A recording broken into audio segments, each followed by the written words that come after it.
smart মিটাৰত যদি বিল বেছি হয় ASCB-টো ইনকামটো বাঢ়িব লাগিব আৰু ASCB-ৰ ইনকামটো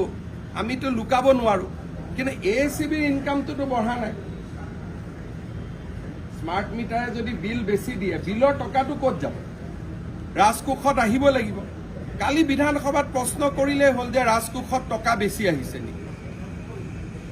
ইয়াৰটোতো জানাৰ বহুত উপায় আছে আৰু লগতে মই কৈছো কি যে আমাৰ জুন জুলাই আগষ্ট ছেপ্টেম্বৰ মানুহৰ ঘৰত ইলেক্ট্ৰিচিটিৰ বিল বেছি আহে এই ইস্যুটো আকৌ অক্টোবৰৰ পৰা নোহোৱা হৈ যাব আৰু 1 এপ্ৰিলতটো আমি ইলেক্ট্ৰিচিটিৰ দামো 1 টকা কমাই দিম ভাৰতৰ কোনো ৰাজ্যৰ দাম নকমায় অসমে প্ৰথম কমাব গতিকে তথাপিতো মই স্মাৰ্ট মিটাৰলৈ যুক্তি তৰ্কত নাযাওঁ অহা কালিৰ ভিতৰত আপোনালোকে মোক জনাই দিব মোৰ অফিচৰ পৰা আপোনালোকলৈকে ফোন কৰিব যে যোনজন সাংবাদিকে বিচাৰে যে ঘৰত এটা স্মাৰ্ট মিটাৰ মেনুৱেল মিটাৰ আমি দুটা লগাম